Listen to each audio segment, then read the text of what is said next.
What is up, legends? Martin Legend coming back at you with match number, I believe this is 10 of Battle of the Best Positions. So today we have the props versus the locks. Possibly the slowest match we're going to see, but I think it will still be fun. Powerhouse match. Let's get straight into it. Let's run through the squads. Okay, so for the props we've got Os du Randt, De Vicente Arira, Owen Franks, Joe Moody, Carl Heyman, Dan Cole, Nipola Lala, James Slipper, Ben Alexander, Wilco Low Fly-Off, Trevor Nyakane, Tony Woodcock, Ben Robinson, Scott Seo, Ofatunga Nafasi, Yanni du Plessis on the bench, Vincent Koch, Koenie Oosthuizen, Caleb Oosthuizen, Frans Malherbe, Steven Kitsoff, Ben Tamifuna, and Michael Wells. And then for the locks, who I believe will be the favourites for this match, is Evan Etzebeth, George Downing, Lodewijk de Jager, Brody Otalik, Victor Matfield, Pieter Stef de Tooy, Courtney Law, Sam Whitelock, Argies Neyman, Gareth Kakanibuka, one of the standout players of this tournament, Patrick Tuipulotu, Dean Mum, Brad Thorne, Scott Barrett, Joe Launchbury, Romain Waldrum on the bench, Simo Prelou, Reed Jones, Samu Manua, Jackson Hemopu, Uwe Helu, Francois Eys, and Sam Dixon. So without further ado, I think let's just get straight into the match. Let's go! Okay, so expecting a slow match, but it doesn't matter, it's still going to be entertaining. So obviously I think the locks are going to be overwhelming favourites, and the locks with the kickoff, Gareth Kakanibuka, can they compete for the kickoff and maybe win it back immediately? Let's have a look. And they are much taller, but they just could not quite get there. The locks might have a slight bit of a speed advantage. Oh, but what a cutout pass. That is absolutely brilliant. And that is number 13, of course, Ben Robinson in a massive gap. But he cannot get past Joe Launchbury.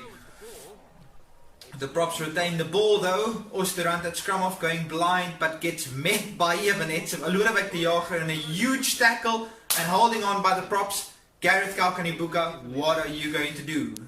Do you think you've got this distance? I don't think so. Go for the rolling maul. And I am wrong. Apparently he thinks he can slot it from 60. Chase. The chase needs to be there. And he hoofs it.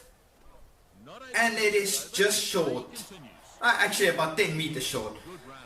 Okay, and we've got Os du Randt putting Patrick Tuipulotu in a huge gap. But still, again, Joe Launchbury at fullback is formidable to say the least. Carl Heyman passes to Ben Robinson, but gets Ben Alexander, but gets absolutely nowhere. And the locks have stolen the ball, and the offload game is there. Courtney Laws passing to, I believe that's Tony Woodcock. And we've got Patrick Tuipulotu attempting to get past Ofatunga Nafasi, but absolutely no go.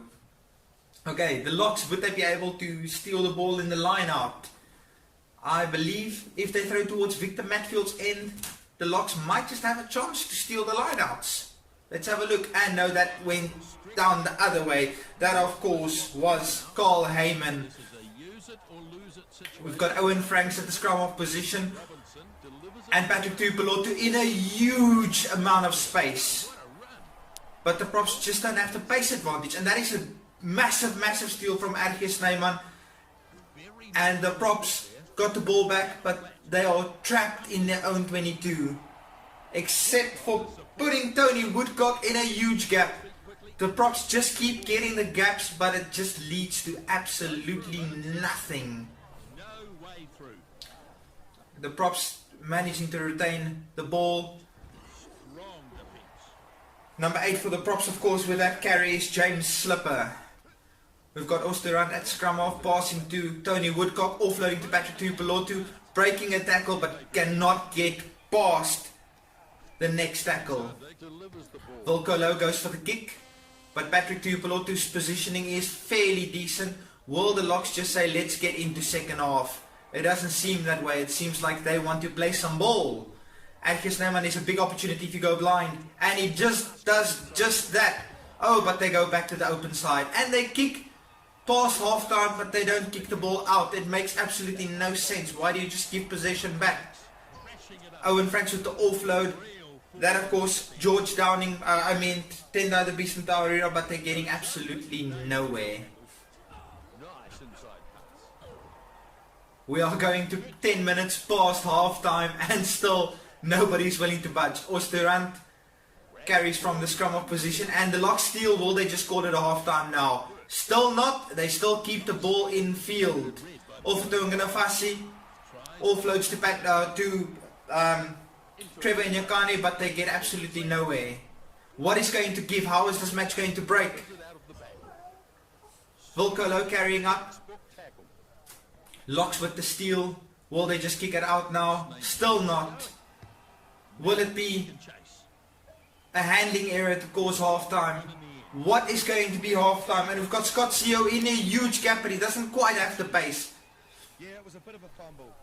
Ben Robinson diving on the loose ball. I mean Ben Alexander. Too many Bens. The Beast at scrum off. And the Locks with the scrum advantage. Ergies Neyman passes to Patrick Tupelotu. And that's another loose ball. Finally we go into half time with nothing in it. Let's have a look at some quick stats. The props have had basically all the possession, but nothing in it. Tackles, the Locks have made so much more tackles. Line breaks, the props, like I said, have made a huge amount of clean breaks, but they just could not capitalize from that. And that is crucial. You need to capitalize. Volkolo with the kickoff. I don't think the props will be able to compete from kickoff. The Locks will have the height advantage, and this goes towards... Oh, and Oosterrand does compete. And he passes to Trevor Nyakane, who gets... Tenda the Beast and Taurero, who gets taken down. Ben Alexander at scrum off. And we've got the props in a gap, but they still just cannot make a break. Gareth Kalkanibuka with a good steal. Possibly not on his feet, but it's irrelevant. The steal... Oh, and stolen straight back by none other than Joe Moody. First touch of the ball. Joe Launchbury gets tackled out.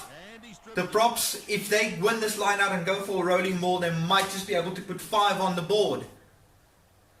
Let's see. Throw in front, go for the rolling maul, put 5 on the board. But they throw to the back where Victor Matfield is lurking. And Victor Matfield, like I thought he would, he steals the ball. The Locks must just take the ball out wide, just like this. Patrick Tupo with the kick out on the full. That is just the difference between backline kicking and forwards kicking. Are they going to throw again to where Victor Matfield, the king of the lineouts, is lurking? Yes, they choose to do that, but this time it's on the right hand shoulder. The props going for the rolling maul, but absolutely nowhere. Scott Sio with the ball to Volkolo. Still going absolutely nowhere. They're almost in the red zone, but just cannot quite make anywhere. They can't make any headway. The props managed to retain the ball though, which is crucial at this point in time. Volkolo passes Scott Sio with the inside ball to Dan Cole.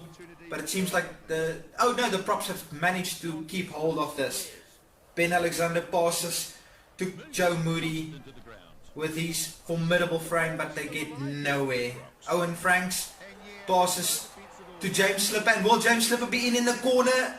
And yes, James Slipper in the corner. The props leading 5-0 with the kick to come, but I doubt Volkolo will have the kicking ability to put this one over.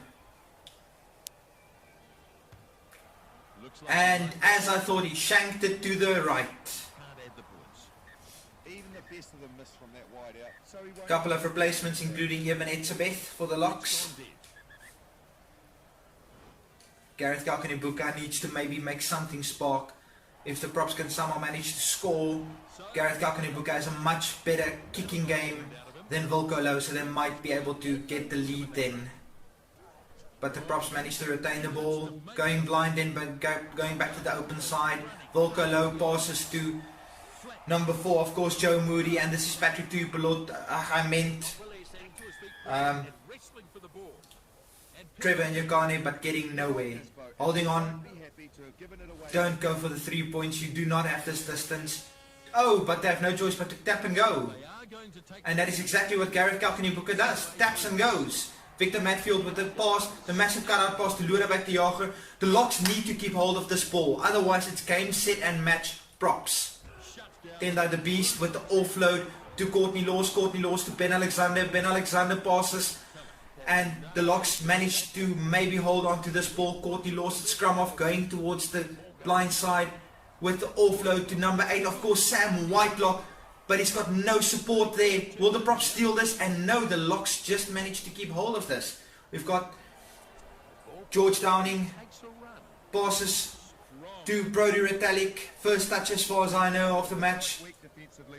Peter Steph du Toit passes to number 7 Courtney Laws to Patrick Tupelo, to inside to Ergis Snyman, and the Locks are in the red zone of the Props. They must just keep hold of this ball, and it seems like the Props have stolen this.